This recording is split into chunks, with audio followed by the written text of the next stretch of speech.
Valdete Souza tinha o hábito de pesar bebê nos braços antes de colocar na balança. Não era ritual, não era superstição, era calibração. 22 anos segurando criança ensinaram que o peso nos braços diz coisas que o número na balança não diz. Diz se o tônus está certo, se a musculatura está respondendo, se o bebê está presente no próprio corpo ou levemente ausente dele, de uma forma que não tem nome em nenhum prontuário, mas que quem trabalha com criança pequena reconhece antes de nomear. Ela colocava os braços embaixo, levantava devagar, ficava 2 segundos assim, não pesando, ouvindo. Gabriel tinha 8 meses quando Valdete chegou. 8 meses, cabelo escuro fino como seda, olhos que ainda não haviam decidido se seriam castanhos ou verdes e ficavam naquela cor indecisa, que só existe em bebê e em fim de tarde. Filho único de Leonardo Drummond Vasconcelos, 42 anos, pecuarista do sul de Minas, homem de poucas palavras e muita terra, que havia perdido a esposa para a eclâmpsia no parto e que desde então carregava o filho como se carregar fosse a única coisa que o mantinha vertical. Valdete chegou à fazenda numa segunda-feira de março.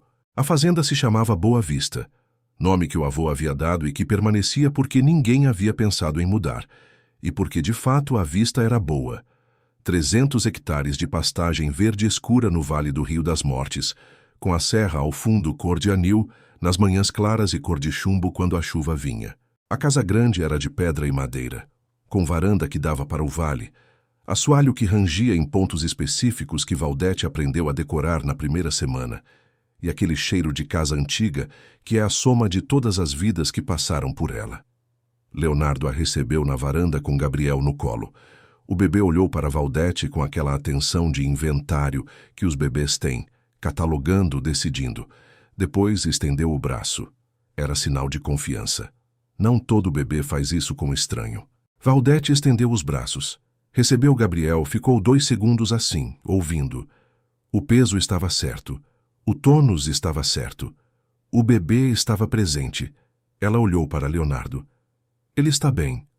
O pai olhou para ela, como se ela tivesse dito uma coisa importante que ele havia precisado ouvir há muito tempo. Não disse nada, mas os ombros desceram 1 centímetro. Ela ficou.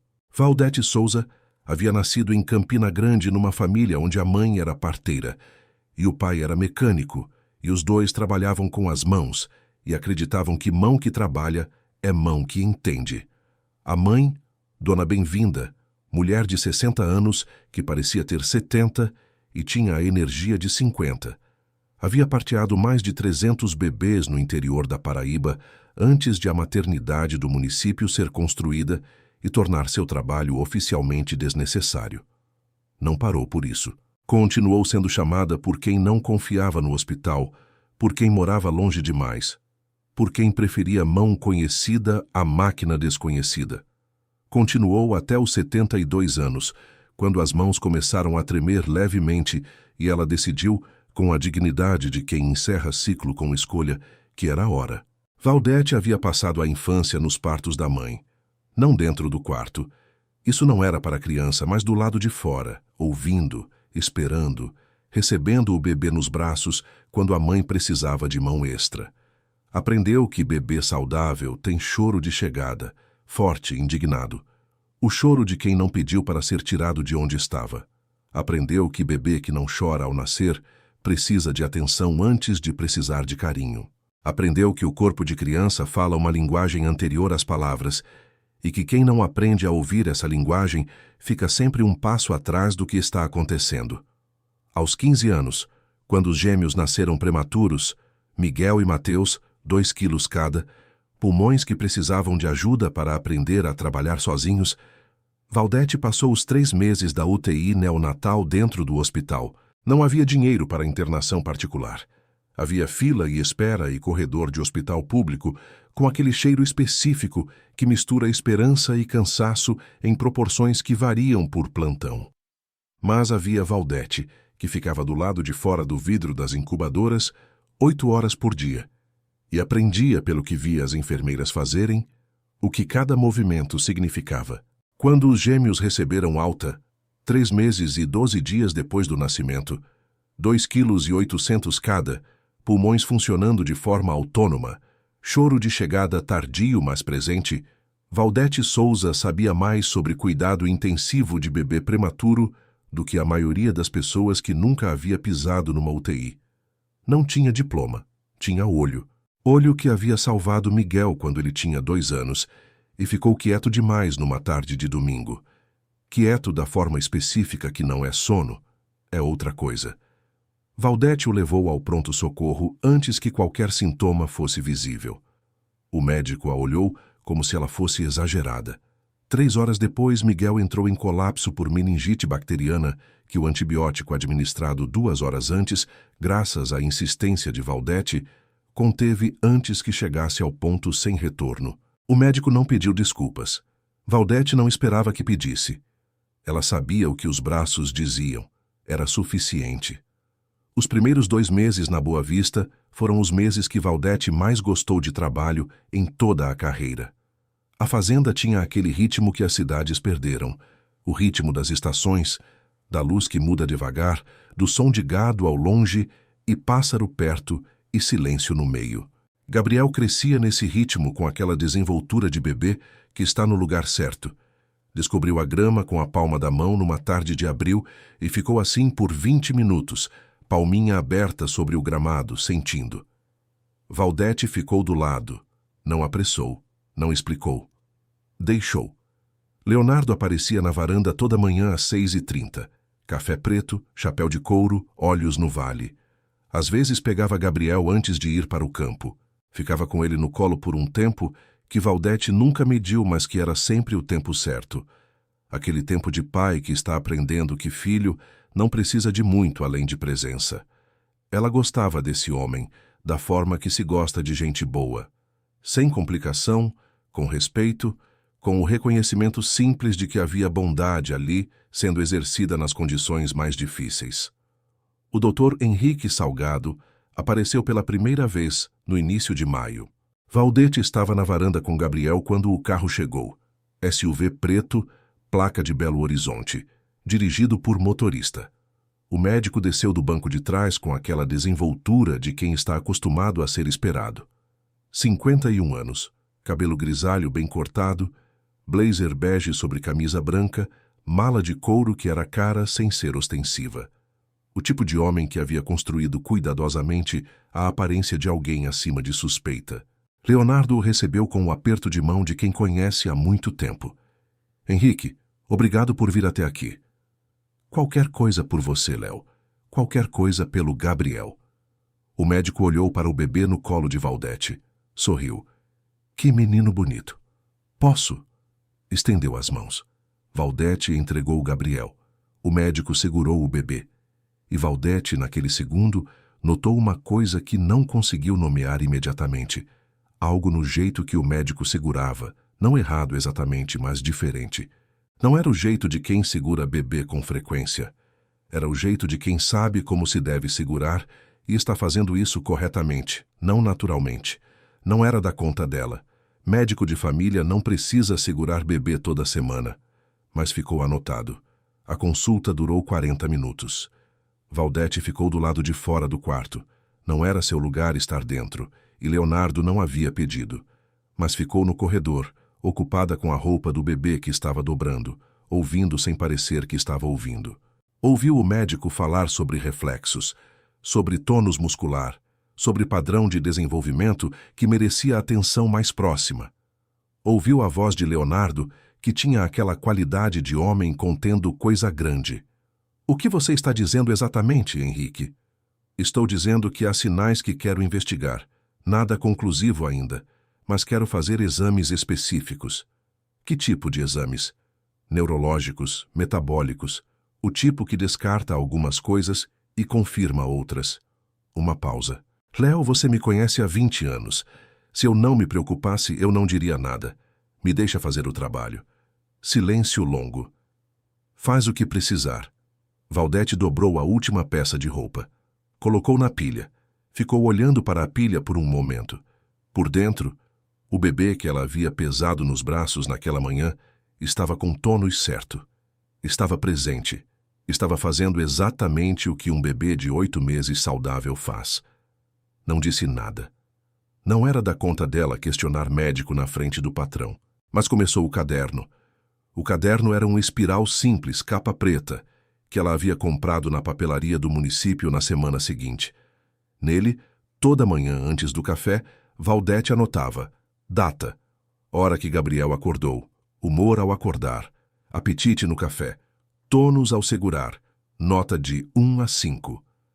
Atividade motora durante o dia. O que fez, por quanto tempo, com que energia. Humor à tarde, apetite no jantar, como dormiu. Sistema simples, sistema que a mãe havia usado para os partos, não escrito na cabeça, mas o mesmo princípio. Dado acumulado ao longo do tempo, diz o que dado isolado não diz. Na primeira semana de anotação, Valdete notou que Gabriel, nas manhãs de terça-feira, dia em que o Dr. Henrique vinha à fazenda semanalmente, acordava levemente diferente. Não doente, não com febre, mas levemente menos responsivo, levemente mais sonolento, levemente mais lento para engajar. Anotou. Não tirou conclusão. Continuou. Na segunda semana, o mesmo padrão. Terça-feira, Gabriel mais lento pela manhã. Quarta e quinta, Gabriel voltando gradualmente ao ritmo normal. Sexta, sábado, domingo, segunda. Gabriel completamente ele mesmo, curioso, ativo, o bebê de olho indeciso que palminhava a grama e apontava para os pássaros da varanda. Anotou. Ainda não tirou conclusão. Uma coincidência é coincidência. Duas coincidências são padrão suspeito. Na terceira semana, confirmou. Terça de manhã. Gabriel acordou com aquela lentidão específica. Valdete o pesou nos braços. O tônus estava levemente abaixo do normal. Levemente, não dramaticamente. O tipo de diferença que só quem o segurava todo dia notaria. Dr. Henrique chegou às 10 da manhã. Fez a consulta. Saiu às 11h30 com aquela expressão de médico que carrega peso. Valdete, disse ele antes de entrar no carro. Como você tem notado Gabriel esta semana? Normal, disse ela. Ele olhou para ela por um segundo. Normal como? Normal como o bebê que está crescendo certo. O médico sorriu. Não um sorriso de concordância. Um sorriso de quem está avaliando o interlocutor. Você tem muita experiência, mas às vezes os sinais são sutis demais para quem não tem formação clínica. Pausa. Só quero que você saiba que o quadro que estou acompanhando é sério. Quanto mais cedo você perceber qualquer mudança, melhor. Entrou no carro. Foi embora. Valdete ficou na varanda olhando o carro desaparecer pela estrada de terra. Por dentro, ele havia acabado de tentar recrutá-la para confirmar o que ele queria que ela confirmasse. Abriu o caderno. Anotou a conversa palavra por palavra. Os resultados dos primeiros exames chegaram na quarta semana. Leonardo chamou Valdete para a sala, coisa que nunca havia feito e que, por si só, dizia que a coisa era grave. Sentou na poltrona com o envelope aberto no colo, o rosto de homem que recebeu notícia, que não sabia como segurar. Dr. Henrique ligou, disse ele. Os exames indicam síndrome de Batten. Parou. É doença neurodegenerativa, progressiva. Outra pausa. Ele disse que bebê com esse diagnóstico normalmente não passa dos 2 anos. Valdete ficou olhando para ele. Não disse nada imediatamente. Sabia que esse momento não era para falar. Era para deixar o homem existir na dor por um segundo antes de qualquer palavra. Depois disse com cuidado.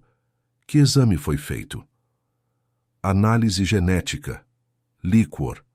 Leonardo olhou para o envelope. Exame de imagem do cérebro. Onde foram feitos esses exames? No laboratório que o Dr. Henrique indicou, em Belo Horizonte. Quem coletou as amostras? Leonardo olhou para ela com aquela expressão de quem não havia pensado em fazer essa pergunta. O próprio Henrique. Ele trouxe os kits. Valdete assentiu. Não disse mais nada naquele momento. Voltou para o quarto do bebê. Gabriel estava acordado, sentado no tapete, examinando um bloco de madeira com a seriedade de engenheiro. Ela se sentou ao lado dele. O bebê colocou o bloco no colo dela. Gesto de partilha, gesto de presença. Síndrome de Batten, doença neurodegenerativa. Bebê que não passa dos 2 anos. Valdete olhou para aquele bebê que examinava blocos com seriedade de engenheiro, que palminhava grama com curiosidade de botânico, que acordava toda manhã com o tônus certo e os olhos indeciso bonitos, querendo saber o que o dia tinha para oferecer. Esse bebê não tinha síndrome de Batten. Ela não tinha diploma. Não tinha CRM. Não tinha laudo. Mas tinha 22 anos de braço e olho. E o braço e o olho diziam que esse bebê estava saudável. Naquela noite, depois que Gabriel dormiu e Leonardo foi para o escritório com aquela solidão de homem que não sabe para quem ligar quando a notícia é grande demais, Valdete abriu o celular e pesquisou. Síndrome de Batten. Leu tudo o que encontrou. Devagar, com o esforço de quem não tem o hábito de leitura clínica, mas tem a determinação de quem precisa entender. Leu sobre sintomas, sobre progressão, sobre o que bebê com essa síndrome apresenta nos primeiros meses. Os sintomas listados não batiam com Gabriel, não com o Gabriel que ela conhecia. Síndrome de Batten em bebê apresenta convulsões, perda de habilidades motoras já adquiridas, alteração visual progressiva. Gabriel não tinha convulsão. Gabriel estava adquirindo habilidades, não perdendo. Gabriel enxergava o pássaro na varanda a 10 metros de distância com uma precisão que Valdete havia anotado no caderno 3 semanas antes. Pesquisou mais. Encontrou artigo de 2019, de Instituto Neurológico de São Paulo, sobre diagnóstico diferencial de síndrome de Batten. A parte que ela conseguiu entender dizia que confirmação de diagnóstico exigia 3 exames independentes, incluindo biópsia de pele analisada por laboratório certificado. Exame de imagem e análise de líquor não eram suficientes para diagnóstico conclusivo. Valdete fechou o celular. Ficou olhando para o teto do quarto de hóspedes onde dormia, ouvindo o silêncio da fazenda, o grilheiro distante, o vento na cumieira, a respiração de Gabriel no monitor de áudio ao lado. Tinha uma decisão a tomar. Podia ficar quieta. Era mais seguro. Era mais fácil. Médico famoso com 20 anos de relacionamento com o patrão versus babá sem diploma que havia chegado 2 meses atrás. Ou podia agir. Levou 30 segundos para decidir. Na manhã seguinte, Valdete acordou às 5. Foi à cozinha. Fez café, abriu o caderno na última página e escreveu em letras grandes e deliberadas o plano. Precisava de 2 coisas. Confirmação de que o padrão de terças era real e causado por algo externo, e confirmação de que o diagnóstico não se sustentava por exame independente.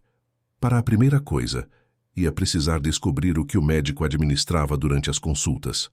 Ela havia notado nas últimas semanas que o doutor Henrique sempre pedia que ela saísse durante a avaliação neurológica, 10 minutos em que ficava sozinho com Gabriel e Leonardo. 10 minutos que aconteciam sempre antes da parte da consulta que Leonardo presenciava. 10 minutos que coincidiam com o início do padrão de lentidão do bebê nas manhãs de terça. Na terça seguinte, Valdete não saiu. Disse que Gabriel havia ficado agitado e que ela precisava estar presente para acalmá-lo se necessário. Era mentira parcial. Gabriel estava absolutamente tranquilo, mas era pretexto razoável. O médico a olhou com aquela avaliação rápida que ela já havia aprendido a reconhecer. Depois disse, claro, fique. E foi mais cuidadoso. Não fez o que normalmente fazia naqueles 10 minutos. Valdete não sabia o que era, mas sabia que não aconteceu, porque o padrão daquela semana foi diferente. Gabriel acordou na quarta-feira completamente normal, sem a lentidão das semanas anteriores. Anotou. Tinha a confirmação do padrão. O médico havia mudado o comportamento quando ela ficou. O que ele fazia nos 10 minutos, sozinho com o bebê, causava a lentidão. Agora precisava da segunda parte. O município mais próximo da fazenda tinha um pronto-socorro municipal e uma UBS com pediatra às terças e quintas. Não era o tipo de estrutura que diagnosticava síndrome rara, mas era o tipo de estrutura que avaliava bebê com olho clínico, de quem viu muita criança. Na quinta-feira, Valdete pediu licença a Leonardo para levar Gabriel ao sol na praça do município. Coisa que fazia regularmente, Não levantou suspeita. Foi à UBS.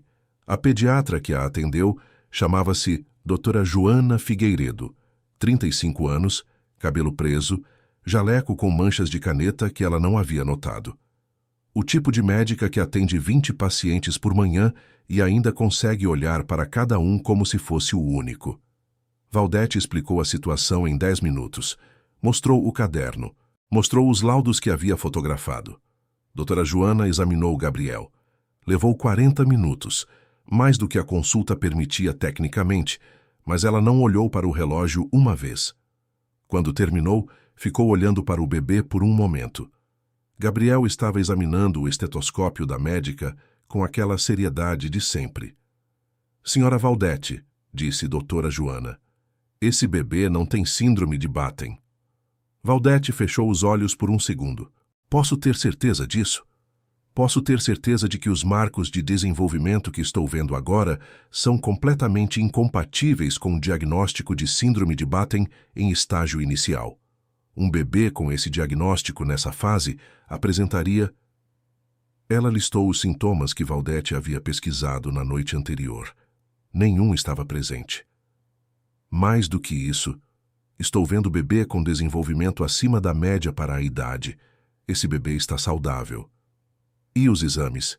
A análise genética? Doutora. Joana olhou para as fotos dos laudos. A análise genética para a síndrome de Batten exige protocolo muito específico de coleta e análise. Esse laudo aqui... Ela apontou para algo no documento. Esse laudo tem irregularidades de formatação que me preocupam. Não é o padrão do laboratório que está indicado no cabeçalho. Parou. De onde vieram as amostras para esses exames?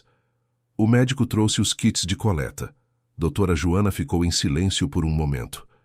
Senhora Valdete, eu vou precisar que a senhora me dê autorização para consultar um colega neurologista hoje mesmo. E vou precisar que a senhora seja muito cuidadosa com o que faz com essa informação antes de termos confirmação. Entendo. E vou precisar que a senhora continue fazendo o que está fazendo. A médica olhou para o caderno na mão de Valdete. Continue anotando tudo. O neurologista que Dra. Joana consultou, Dr. Marcos Távora, 48 anos, neurologista pediátrico do Hospital das Clínicas de Belo Horizonte, que atendia remotamente casos de municípios do interior. Analisou as fotos dos laudos e o relato clínico de Dra. Joana naquela mesma tarde. Sua resposta chegou às 18 horas, por mensagem de texto para Dra. Joana, que repassou para Valdete. Os laudos apresentam inconsistências técnicas graves. A análise de líquor descrita não segue o protocolo padrão para diagnóstico diferencial de NCL, que é o grupo de doenças que inclui Batten. A formatação do laudo genético não corresponde ao padrão do laboratório indicado. Já trabalhei com esse lab. Conheço o formato. Isso precisa ser investigado. Me mande os dados do médico responsável. Valdete ficou parada na praça do município. Gabriel no carrinho ao lado, apontando para uma pomba, lendo a mensagem 3 vezes. O médico que havia diagnosticado o filho de Leonardo com doença fatal estava usando laudos irregulares. Ela tinha o caderno com 6 semanas de padrão documentado. Tinha a avaliação de Dra. Joana.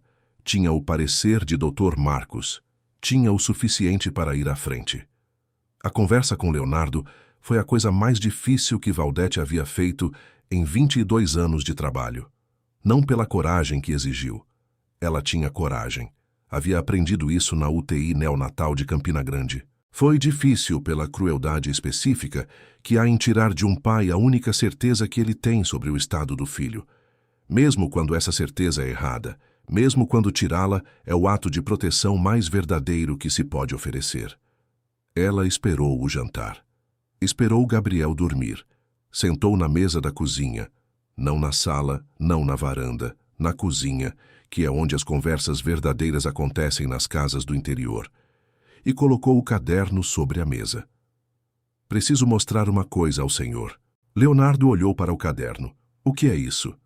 São 6 semanas de anotação do desenvolvimento de Gabriel. Todo dia, toda manhã, tudo o que eu observei. Ela abriu nas primeiras páginas. Pode ler.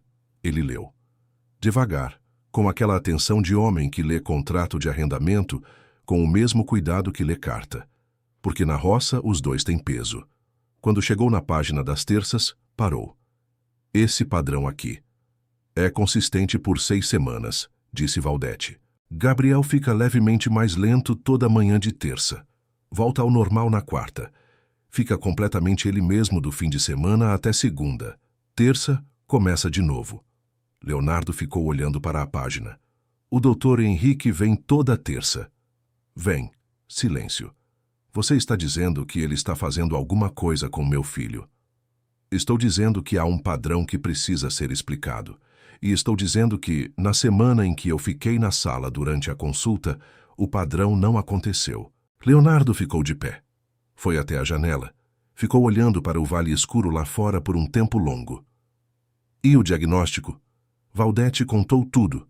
A pesquisa, a visita à UBS, doutora Joana, doutor Marcos, as inconsistências nos laudos. Leonardo ouviu de costas para ela. Não se virou enquanto ela falava. Quando ela terminou, ficou em silêncio por um tempo que ela não conseguiu medir. Depois se virou. O rosto dele tinha aquela expressão específica de homem que está processando traição de alguém que amava. Não raiva ainda, não ainda. Era aquela fase anterior à raiva, onde a mente ainda está tentando encontrar a explicação que não seja a óbvia. 20 anos, disse ele. Eu conheço o Henrique há 20 anos. Eu sei. Ele estava aqui quando a Cláudia morreu. Ele ficou aqui 3 dias comigo. Eu sei, Sr. Leonardo. Silêncio longo. O que eu faço? Liga para o Dr. Marcos amanhã cedo. Pede avaliação presencial do Gabriel em Belo Horizonte. E não avisa o Dr. Henrique. Leonardo assentiu. Ficou olhando para ela por um momento. Por que você fez tudo isso? Valdete olhou para ele com aquela serenidade de quem não precisa de resposta para essa pergunta. Porque Gabriel é da minha conta. A avaliação em Belo Horizonte aconteceu 3 dias depois. Doutor Marcos Távora, alto, óculos, mãos de neurologista que examinaram milhares de crianças, passou 2 horas com Gabriel no consultório do Hospital das Clínicas. Leonardo ficou na sala de espera com Valdete. Não falaram muito. O vale estava a 300 quilômetros dali, mas a qualidade do silêncio era a mesma. Quando o Dr. Marcos saiu do consultório, o bebê no colo tinha aquela expressão de médico que vai dizer coisa boa, mas ainda está gerenciando a raiva pela coisa ruim. Senhor. Leonardo, disse ele, seu filho está completamente saudável. Leonardo fechou os olhos. Dr. Marcos continuou. Não há nenhum sinal de síndrome de Batten ou de qualquer outra doença neurodegenerativa. Os marcos de desenvolvimento de Gabriel estão acima da média para a idade. Ele é uma criança saudável em todos os aspectos que posso avaliar clinicamente. E os laudos? Os laudos são irregulares. Dr. Marcos sentou na poltrona ao lado de Leonardo. O laudo de análise genética que você me mostrou não corresponde ao protocolo que aquele laboratório usa. Eu telefonei para eles esta manhã. Eles não têm registro de análise para esse nome ou essa data. Alguém usou o nome e o formato do laboratório para produzir documento falso. Leonardo ficou olhando para ele. E o líquor? A punção de líquor que o Dr. Salgado descreve no laudo nunca foi realizada nesse bebê. Não há cicatriz, não há registro hospitalar, nenhuma indicação física de que esse procedimento foi feito. Dr. Marcos parou. Senhor Leonardo, o que foi feito com seu filho é crime. E vou precisar que o senhor me autorize a reportar ao CRM e ao Ministério Público. O que aconteceu nos dias seguintes foi aquele tipo de desdobramento que começa lento e depois acelera com a lógica implacável das coisas que foram construídas em areia. O CRM instaurou investigação no mesmo dia. O Ministério Público do Estado, contactado por Dr. Marcos, abriu inquérito com base no relato e nas evidências documentais, incluindo o caderno de Valdete, que foi fotografado integralmente e juntado aos autos como prova de observação clínica sistemática. A investigação descobriu em 3 semanas o seguinte: Doutor, Henrique Salgado tinha dívida de R$2.300.000 com casa de apostas esportivas. Dívida que havia acumulado ao longo de 4 anos de vício que ninguém em sua vida profissional sabia que existia. A dívida estava sendo cobrada por organização que aceitava pagamento em serviços, e um dos serviços era o esquema com o laboratório farmacêutico, que pagava por diagnósticos raros documentados para aprovação de medicamento experimental. Cada caso de síndrome de Batten diagnosticado e encaminhado para o protocolo experimental valia R$120 mil. O laboratório tinha aprovação pendente para o medicamento há 3 anos. Precisava de casos documentados para pressionar a Anvisa. Dr. Henrique havia diagnosticado 6 casos nos últimos 2 anos. Gabriel seria o 7º. A substância que ele administrava durante os 10 minutos sozinho com o bebê, identificada pela análise do kit de exame que havia esquecido na fazenda numa das visitas e que Valdete havia guardado sem saber exatamente por quê, seguindo o instinto de que tudo relacionado àquele homem merecia ser guardado, era midazolam em dose microfármaco, um sedativo de ação curta que produzia a lentidão observada por algumas horas sem deixar rastro examinável no sangue após 12 horas. Dr. Henrique foi preso numa quinta-feira de agosto em seu consultório em Belo Horizonte, durante atendimento. Seus outros 5 pacientes de síndrome de Batten foram reavaliados. 4 estavam saudáveis. Um havia de fato desenvolvido uma condição neurológica não relacionada ao esquema, mas mal diagnosticada porque o médico havia focado na síndrome falsa e perdido o diagnóstico real. O laboratório foi investigado pela Anvisa. O processo de aprovação do medicamento foi suspenso. Leonardo ficou 3 dias sem conseguir ligar para ninguém depois da prisão do médico. Não era raiva. Raiva Valdete havia esperado e entendido. Era aquela coisa mais funda que a raiva, que é o luto específico de quem descobre que a pessoa que ficou do lado na hora mais escura estava lá por razão que não era amor. Ela deixou ele ficar assim. Não apressou. Levou Gabriel para a varanda toda manhã. Deixou o bebê palmilhar a grama. Deixou o Vale fazer o trabalho que o Vale sabe fazer. A presença constante das coisas que não traem. No 4º dia, Leonardo apareceu na cozinha às 6 da manhã. Pegou Gabriel no colo, ficou olhando para o filho por um longo tempo, com aquela atenção que Valdete havia aprendido a reconhecer como o jeito que ele processava as coisas grandes. Ele está bem, disse ele. Não era pergunta. Está, disse Valdete. Graças a você. Graças ao Senhor também, o Senhor me deixou trabalhar. Leonardo ficou olhando para ela. Você foi a uma médica sem me perguntar. Fui. Deveria ter me dito antes. Se eu tivesse dito antes, o senhor teria perguntado ao Dr. Henrique, e o Dr. Henrique teria desaparecido com as provas. Ela disse isso sem agressividade, com a serenidade de quem fez conta e chegou na resposta certa. Eu precisava ter certeza antes de falar, e quando tive certeza, falei. Leonardo ficou olhando para ela mais um tempo, depois disse, você sempre faz assim. Faço o quê? Age primeiro, explica depois. É o jeito da minha mãe, disse Valdete. Parteira não pede permissão para segurar o bebê. Segura. Pergunta depois se estava certo. Leonardo deu aquele sorriso raro que aparecia nele às vezes. Não sorriso de felicidade, sorriso de reconhecimento, de quem viu coisa que vale. Sua mãe é sábia. Era. Silêncio respeitoso. Gabriel, no colo do pai, apontou para a janela. Para a luz do amanhecer sobre o vale, aquela luz específica do sul de Minas que pinta o mundo de dourado antes de decidir a cor do dia. Os 3 ficaram olhando. O julgamento de Dr. Henrique aconteceu 11 meses depois. Valdete foi chamada a depor, não como especialista clínica, mas como testemunha de observação sistemática. O caderno foi apresentado como prova documental. O advogado de defesa tentou desqualificá-lo. A testemunha admite que não tem formação médica para interpretar os dados que anotou? Admito que não tenho diploma médico, disse Valdete. Tenho 22 anos de observação de desenvolvimento infantil e mãe que parteou 300 bebês no interior da Paraíba. O que anotei no caderno é o que vi. Não interpretei, registrei. Os médicos interpretaram. A testemunha admite que levou a criança a outro médico sem autorização do responsável legal? Admito que levei Gabriel a uma pediatra porque havia indícios de que sua saúde estava sendo comprometida por quem deveria protegê-la. Agi dentro do que entendia ser minha responsabilidade como cuidadora. O promotor, no repasse, perguntou apenas uma coisa. Senhora, Valdete, em sua avaliação profissional, Gabriel Drummond Vasconcelos estava doente? Valdete olhou para o promotor com aquela serenidade que havia construído ao longo de 47 anos de vida, que não havia sido fácil, mas havia sido honesta. Não, nunca esteve.